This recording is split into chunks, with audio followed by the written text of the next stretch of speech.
Assalamualaikum warahmatullahi wabarakatuh. Saya perwakilan dari kelompok 4 yang beranggotakan Ellen Fikrianara Anugrahani Priyadi, Elsa Putri Puspitasari, Elva Laila Anggraini, dan Elvira Dela Syahnika Nugraha. Saya akan mempresentasikan hasil checklist review jurnal tentang analisis secara kromatografi. Jurnal yang pertama yaitu berjudul Analisis Kromatografi Lapis Tipis dan Aktivitas Antihiperurisemia Ekstrak Rebung pada Mencit Putih Jantan. Penelitian ini bermaksud untuk melihat aktivitas antihiperurisemia ekstrak rebung pada mencit putih jantan. Rangkuman, metode, hasil dan kesimpulan penelitian yaitu proses ekstraksi dilakukan dengan cara maserasi. Penentuan golongan senyawa dilakukan dengan berbagai reagen warna pada plat KLT. Untuk mengevaluasi aktivitas antihiperurisemia dari ekstrak, sejumlah 25 ekor mencit putih jantan diberikan dosis harian pembagian hati ayam sebagai penginduksi asam urat bersamaan dengan suspensi ekstrak pada dosis 25, 50, dan 100 mg per kilogram dan allopurinol 10 mg per kilogram sebagai pembanding. Hasil pengukuran kadar asam urat serum menunjukkan ekstrak rebung dengan dosis 25, 50, dan 100 mg per kilogram BB dapat menunjukkan kadar asam urat mencit putih jantan dan berbeda secara signifikan dibandingkan dengan kontrol P kurang dari 0,05.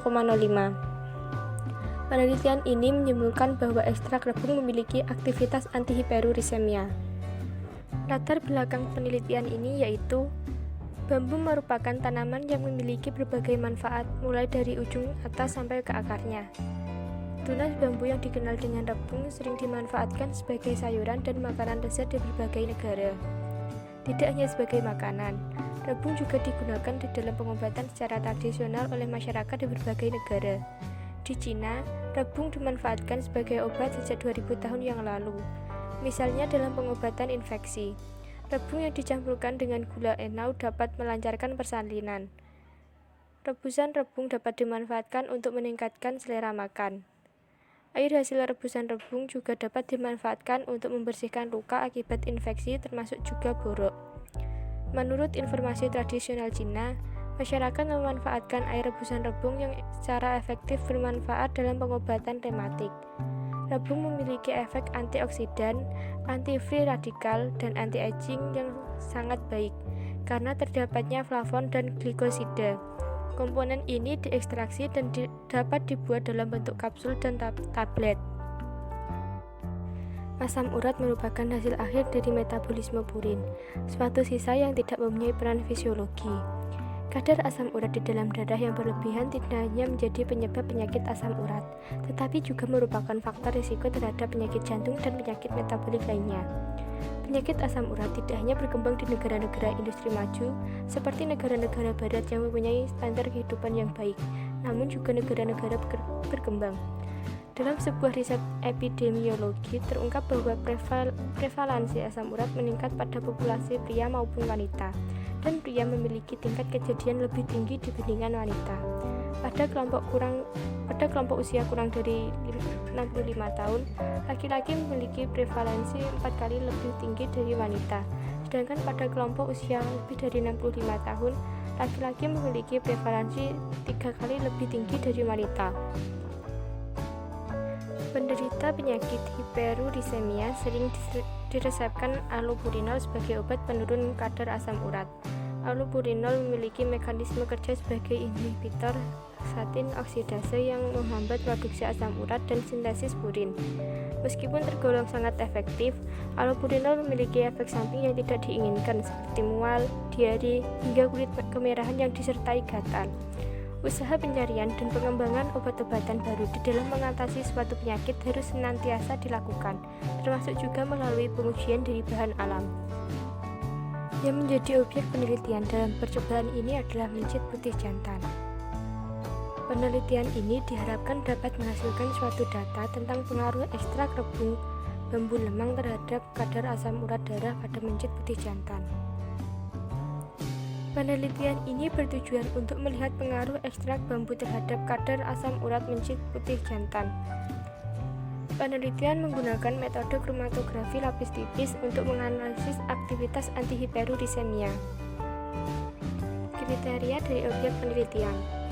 Hewan percobaan yang digunakan adalah mencit putih jantan. Pemilihan jenis kelamin jantan ditujukan untuk keseragaman pada penelitian dan untuk menghindari pengaruh faktor hormonal. Hormon estrogen yang terdapat pada subjek betina akan meningkatkan ekskresi asam urat dari tubuh, sehingga resiko penyakit asam urat relatif lebih rendah dibandingkan dengan subjek jantan. Meskipun demikian, wanita pasca menopause dilaporkan memiliki resiko peningkatan asam urat yang sama dengan pria. Lanjut, kelompok kontrol dan kelompok normal kontrol negatif memiliki rata-rata kadar asam urat 3,32 dan 0,71 mg per dl, di mana nilai ini dianggap sesuai dengan literatur. Kadar normal asam urat darah mencit yaitu 0,5 sampai 1,4 mg per dl. Sedangkan mencit dikatakan hiperurisemia jika kadar asam urat darahnya 1,7 sampai 3 mg per dl. Kelompok pembanding yang diberikan allopurinol 10 mg per kilogram memiliki rata-rata kadar asam urat 0,88 mg per dl, dan secara statistik nilai ini tidak berbeda dengan kelompok hewan normal. Kelompok ekstrak 25, 50, dan 100 mg per kilogram memiliki rata-rata kadar asam urat 1,99, 2,13, dan 1,95 mg per dl. Dibandingkan dengan kelompok kontrol, ketiga dosis ekstrak ini dapat menurunkan kadar asam urat yang berbeda signifikan. Nilai efektivitas ekstrak terbesar ditunjukkan oleh dosis 100 mg per kilogram, meskipun tidak berbeda secara statistik dibandingkan dengan dosis lainnya. Hasil yang diamati dalam penelitian adalah tabung pada tanaman bambu mengandung komponen senyawa fenol dan terpenoid. Ekstrak etanol rebung menunjukkan aktivitas antihiperurisemia yang sudah terlihat pada dosis 25 mg per kilogram. Variabel penelitian. Variabel bebasnya adalah ekstrak rebung, dan variabel terikatnya 30 ekor mencit putih jantan dengan berat badan 20-30 gram. Overview diagram. Latar belakang. Penderita penyakit hiperurisemia sering diresepkan allopurinol sebagai obat penurun kadar asam urat. Meskipun tergolong sangat efektif, allopurinol memiliki efek samping, sehingga pengembangan obat masih diperlukan. Tujuan. Penelitian ini bertujuan untuk melihat pengaruh ekstrak bambu terhadap kadar asam urat mencit putih jantan. Metode penelitian. Pertama, penyiapan ekstrak. Kedua, analisis KLT pada ekstrak. Ketiga, evaluasi aktivitas antihiperurisemia, dan yang terakhir analisis data. Hasil, tabung pada tanaman bambu terbukti mengandung komponen senyawa fenol dan terpenoid. Jurnal yang kedua berjudul Penetapan kadar diosgenin dalam ekstrak air Costus speciosus secara HPLC. Penelitian ini bermaksud menetapkan kadar diosgenin dalam ekstrak air Costus speciosus secara HPLC. Rangkuman, metode, hasil, dan kesimpulan penelitian ini adalah tanaman pacing telah dilaporkan memiliki beberapa aktivitas biologi, antara lain antidiabetes, antihiperlipidemi, dan antioksidan. Penelitian ini bertujuan untuk menetapkan kadar diosgenin dalam ekstrak air Costus speciosus atau CS. Untuk mengeringkan ekstrak digunakan freeze dryer. Penetapan kadar diosgenin dilakukan dengan metode HPLC. Metode HPLC yang dikembangkan menunjukkan linearitas pada rentang 20-200 mg per mililiter dengan R sama dengan 0,9999, slop sama dengan 6423,7, dan intercept sama dengan min 4280,5. LOD sama dengan 2,14 mikrogram per mililiter dan LOP sama dengan 6,50 mikrogram per mililiter. Recovery 100,63%. Kadar diosgenin dalam ekstrak CS adalah sebesar 0,279%. Latar belakang. Tanaman pacing atau Costus speciosus dikenal masyarakat Jawa dengan sebutan pakan ular atau makanan ular. Selama ini belum banyak dimanfaatkan. Pacing tumbuh sebagai tanaman liar di pekarangan ataupun di kebun. Pacing telah dilaporkan memiliki aktivitas antihiperglikemik, hipolipidemik, hepatoprotektif, antioksidan, dan antifungi. Secara tradisional, tanaman ini juga diketahui memiliki peranan untuk mengobati rematik, asma bronkial, dan lepra. Ekstrak air dari herba pacing juga telah dilaporkan memiliki efek anti-hiperkolesterol. Yang menjadi objek pada penelitian ini adalah herba pacing yang diperoleh dari daerah Berbah, Kalasan, Sleman, Daerah Istimewa Yogyakarta pada bulan Oktober 2014. Salah satu kandungan kimia yang diduga bertanggung jawab atas beberapa aktivitas biologi pada tanaman pacing adalah dioskinin. Penelitian ini bertujuan untuk menetapkan kadar dioskinin dalam ekstrak air Costus speciosus. Metode spektrofotometri dirasa kurang selektif, terutama untuk sampel ekstrak yang memiliki kandungan kimia beragam. Oleh karena itu, pada penelitian ini dilakukan pengembangan metode HPLC untuk menetapkan kadar dioskinin dalam ekstrak herba pacing agar diperoleh metode yang sensitif, akurat, dan cepat. Kriteria dari objek penelitian adalah herba pacing diperoleh dari daerah Berbah, Kalasan, Sleman, Daerah Istimewa Yogyakarta pada bulan Oktober 2014. Bagian yang digunakan adalah seluruh bagian tanaman yang ada di atas tanah. Yang pertama adalah pengumpulan bahan tanaman. Herba pacing diperoleh dari daerah Berbah, Kalasan, Sleman, DIY pada bulan Oktober 2014. Bagian tanaman yang digunakan adalah seluruh bagian tanaman yang ada di atas tanah. Yang kedua, pembuatan serbuk. Simplicia yang sudah dikeringkan dalam oven suhu 40 derajat Celcius kemudian dihaluskan dengan mesin blender kering hingga diperoleh serbuk. Setelah menjadi serbuk, simplicia diayak dengan ayakan PES 20. Menyerbukan bertujuan untuk memperluas kontak serbuk dengan cairan penyari pada proses penyarian sehingga berlangsung optimal. Yang ketiga, pembuatan ekstrak air. Ekstrak air disiapkan dengan cara infundasi sesuai standar. Cairan infusa yang diperoleh kemudian dipekatkan dengan cara dipanaskan di atas waterbed pada suhu 50 derajat Celcius sampai agak kental. Volume tinggal sepertiga dari volume infusa sebelum dipekatkan. Infusa kental tersebut selanjutnya dikeringkan menggunakan freeze dryer. Selanjutnya disebut ekstrak CS. Penetapan kadar dioskinin secara HPLC. Penetapan kadar dioskinin dalam ekstrak CS dilakukan secara HPLC dengan fase diam kolom Ligosper 100 Rp 18, Encap 5 mikrometer, panjang 25 cm, diameter dalam 4 mm. Fase gerak asetonitril air 9:1 per V, laju alir 2 ml per menit. Detektor UV 205 nanometer. Selanjutnya, uji kesesuaian sistem. Dibuat larutan dioskinin dengan konsentrasi 60 mikrogram per mililiter. Diinjeksikan dengan volume 20 mikroliter. Diulangi sebanyak 6 kali. Dihitung RSD dari TR dan AUC, jumlah lempeng teoritis dan tiling faktor. Sesuai uji kesesuaian sistem menurut Sindel et al. Dikatakan memenuhi persyaratan apabila memiliki nilai K aksen lebih dari 2, RS lebih dari 2, TF kurang dari atau sama dengan 2, N lebih dari 2000, dan RSD memiliki latensi dan luas puncak kurang dari sama dengan 1%. Selanjutnya adalah uji linearitas. Dibuat larutan dioskinin dengan konsentrasi 20-200 mikrogram per mililiter dengan cara menimbang 10 mg dioskinin. Dilarutkan dengan metanol hingga 10 ml. Diambil masing-masing 20, 40, 60, 80, 100, dan 200 mikroliter dimasukkan ke dalam labu takar 10 ml, ditambah metanol hingga tanda.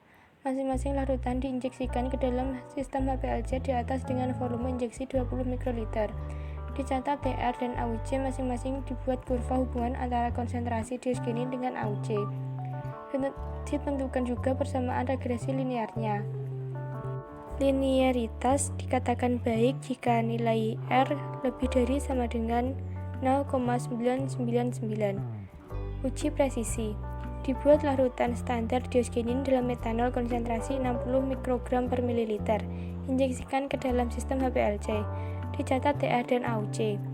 Replikasi dilakukan 6 kali. Dihitung RSD. Presisi metode dinyatakan baik jika persentase RSD kurang dari 5,3. Uji akurasi serta penetapan kadar dioksigenin dalam ekstrak. Sebanyak 1 gram ekstrak CS dihidrolisis dengan 80 ml HCl3N selama 1 jam. Hidrolisat dingin selanjutnya diekstraksi dengan eter 50 ml sebanyak 3 kali. Lapisan eter dikumpulkan dan diuapkan hingga kering di lemari asam.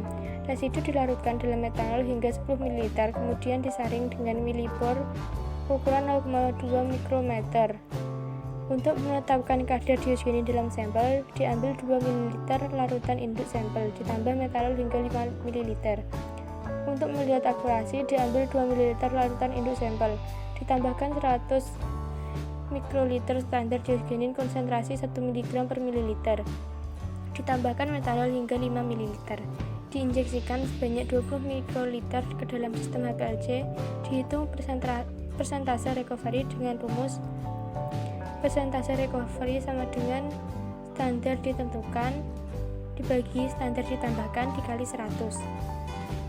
Hasil uji akurasi menunjukkan bahwa metode yang digunakan akurat dengan recovery lebih dari 90%.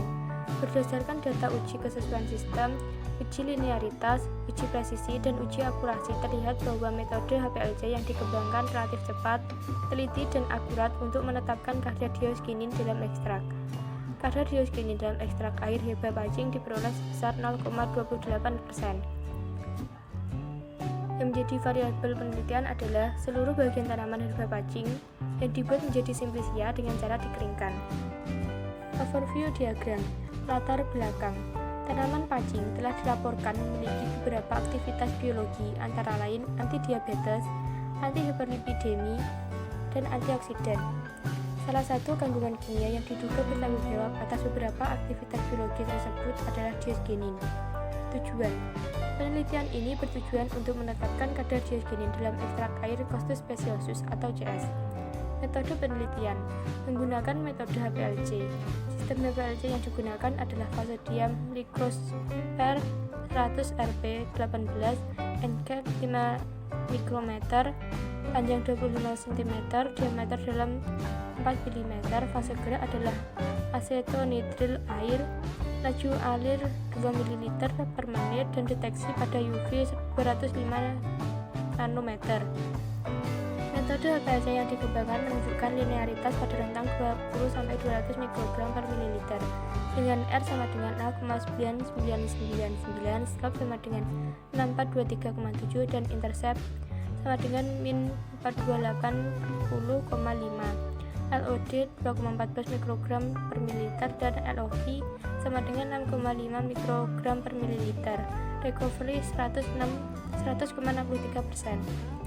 Hasil kadar dioksigenin dalam ekstrak CS adalah sebesar 0,279%. Jurnal yang ketiga atau yang terakhir adalah analisis minyak atsiri umbi bawang putih menggunakan kromatografi gas spektrofotometer massa. Penelitian ini bermaksud untuk menganalisis minyak atsiri umbi bawang putih menggunakan kromatografi gas spektrofotometer massa. Rangkuman metode, hasil, dan kesimpulan penelitian yaitu keanekaragaman tumbuhan di Indonesia merupakan aset yang sangat besar, terutama kandungan minyak atsiri yang diperoleh dari berbagai jenis tanaman di Indonesia. Tahap penelitian yang dilakukan yaitu pengumpulan bahan, determinasi, penanganan sampel, isolasi minyak atsiri dengan menggunakan destilasi air, identifikasi minyak atsiri umbi bawang putih menggunakan GCMS. Didapatkan beberapa senyawa yaitu alil sulfid, metil alil disulfid, dialil disulfid, metil alil trisulfid, isobulegol, citronella, bimicitronellol, geraniol, dialil trisulfid, citronelli asetat, neril asetat, bimilelemen, becadinin, dialil tetrasulfid, sikloheksan, sidanol, dan kadinol. Latar belakang penelitian. Indonesia memiliki kekayaan alam dan keragaman flora yang banyak tumbuh di hutan hujan tropis dengan jenis tumbuhan yang diperkirakan mencapai sekitar 25.000 jenis atau lebih dari 10% jenis flora dunia. Dengan tingginya kekayaan alam yang dimiliki Indonesia dan berbagai macam keanekaragaman tumbuhan yang ada, kemungkinan untuk ditemukannya beraneka jenis senyawa kimia. Beberapa senyawa kimia sudah banyak ditemukan oleh para ahli, tetapi berdasarkan sejarah penemuan dan pengembangan membuktikan bahwa peluang untuk terjadinya temuan-temuan baru sangat besar. Keanekaragaman tumbuhan di Indonesia merupakan aset yang sangat besar, terutama kandungan minyak atsiri yang diperoleh dari berbagai jenis tanaman di Indonesia. Sampai saat ini, industri minyak atsiri di Indonesia hanya mampu menyediakan bahan baku dan langsung diekspor. Dengan sejalannya perkembangan dunia, perdagangan minyak atsiri berkembang ke arah sintesa turunan atsiri untuk penggunaan yang lebih spesifik dan bernilai ekonomis. Minyak atsiri yang sudah dikaji antara lain minyak nilam, cengkeh, akar wangi, pala, kayu manis, dan serai. Cara umum untuk mengambil komponen atsiri dari tumbuhan yaitu dengan cara destilasi, ekstraksi memakai pelarut, dan pengaliran udara atau aerasi. Penentuan minyak atsiri dapat dilakukan dengan menggunakan metode kromatografi gas. Kromatografi gas merupakan metode yang dinamis untuk pemisahan dan deteksi senyawa-senyawa yang mudah menguap dalam suatu campuran. Spektrofotometer massa merupakan suatu instrumen yang dapat menyeleksi molekul-molekul gas bermuatan berdasarkan massa atau beratnya. Kegunaan umum kromatografi gas adalah untuk melakukan pemisahan dinamis dan identifikasi semua jenis senyawa organik yang mudah menguap, dan juga untuk melakukan analisis kualitatif dan kuantitatif senyawa dalam suatu campuran. Sedangkan spektrofotometer massa selain untuk penentuan struktur molekul, spektrum massa dipakai untuk penentuan analisis kuantitatif. Objek yang digunakan pada penelitian ini adalah umbi bawang putih. Umbi bawang putih diduga mengandung minyak atsiri. Tujuan dari rangkaian penelitian ini adalah mengetahui komponen kimia minyak atsiri umbi bawang putih menggunakan kromatografi gas spektrofotometer massa. Minyak atsiri atau disebut juga volatile oil atau essential oil adalah istilah yang digunakan untuk minyak mudah menguap. Oleh karena itu, digunakanlah kromatografi gas spektrofotometer massa, di mana kromatografi gas spektrofotometer massa merupakan metode yang dinamis untuk pemisahan dan deteksi senyawa-senyawa yang mudah menguap dalam suatu campuran. Kriteria dari objek penelitian: umbi bawang putih sebanyak 500 gram diiris dan dimasukkan ke dalam tabu alas bulat, kemudian tambahkan aqua sampai seluruh sampel terendam sempurna di dalam labu alas bulat berlayar panjang yang telah dirangkai dalam perangkat alat destilasi air. Isolasi minyak atsiri dari bawang putih dengan metode destilasi air. Sebanyak 500 gram sampel diiris dan dimasukkan ke dalam labu alas bulat, kemudian tambahkan aqua sampai seluruh sampel terendam sempurna di dalam labu alas bulat berlayar panjang yang telah dirangkai dalam perangkat alat destilasi air. Destilasi dilakukan selama 4-5 jam. Minyak atsiri yang diperoleh ditampung dalam corong pemisah lalu dipisahkan antara minyak dan air. Kemudian minyak atsiri yang diperoleh ditambahkan natrium sulfat anhidrat, dikocok dan didiamkan selama 1 hari. Minyak atsiri dipipet dan disimpan dalam vial. Minyak yang diperoleh kemudian dianalisis dengan GCMS. Analisis minyak atsiri dengan GCMS. Penentuan komponen minyak atsiri yang diperoleh dari simplicia umbi bawang putih dilakukan di laboratorium penelitian farmasi dengan menggunakan seperangkat alat GCMS. Kondisi analisis adalah sebagai berikut. Sampel diinjekkan ke dalam setum dengan cara speed injeksi sebanyak 1 mikroliter dengan rasio perbandingan 5:1. Jenis kolom kapiler dengan fase diam non polar menggunakan kolom kapiler tipe Agilent 19091S 433 HP5MS. Fase diam vinyl metil silox dengan suhu kolom 325 derajat Celcius, panjang 29,81 meter, diameter 200 mikrometer, dan ukuran partikel 0,25 mikrometer. Gas membuat helium dengan laju alir 15 ml per menit. Suhu kolom terprogram dengan suhu awal disesuaikan selama 4 menit, lalu dinaikkan perlahan-lahan dengan kenaikan 10 derajat Celcius per menit, sampai suhu 299 derajat Celcius selama 29,633 menit, dan detektor menggunakan MS. Dari hasil destilasi diperoleh minyak atsiri berwarna kuning dan berbau khas bawang putih sebanyak 6,6 ml. Komponen kimia yang terdapat dalam minyak atsiri umbi bawang putih adalah diaryl sulfit, metil alil disulfit, dialil disulfit, metil alil trisulfit, isopoligol, citronellol, graniol, dialil trisulfit, citronelliasetat, neril asetat, elemen kadinin, dialil tetrasulfit, sikoheksan, kadinol, dan akadinol. Variabel penelitian: 500 gram bawang putih diiris dan dimasukkan ke dalam labu alas bulat, kemudian tambahkan aqua HD sampai seluruh sampel terendam sempurna di dalam labu alas bulat berleher panjang yang telah dirangkai dalam perangkat alat destilasi air. Overview diagram. Latar belakang. Keanekaragaman tumbuhan di Indonesia merupakan aset yang sangat besar, terutama kandungan minyak atsiri yang diperoleh dari berbagai jenis tanaman di Indonesia. Sampai saat ini, industri minyak atsiri di Indonesia hanya mampu menyediakan bahan baku dan langsung diekspor. Dengan sejalannya perkembangan di dunia, perdagangan minyak atsiri berkembang ke arah sintesa turunan atsiri untuk penggunaan yang lebih spesifik dan bernilai ekonomis. Tujuan: menganalisis minyak atsiri umbi bawang putih menggunakan kromatografi gas spektrofotometer massa. Metode penelitian yang pertama, isolasi minyak atsiri dari bawang putih dengan metode destilasi air. Yang kedua, analisis minyak atsiri dengan GCMS. Hasil: dari hasil destilasi diperoleh minyak atsiri berwarna kuning dan berbau khas bawang putih sebanyak 0,6 ml. Sekian presentasi dari kelompok kami. Kurang lebihnya mohon maaf. Wassalamualaikum warahmatullahi wabarakatuh.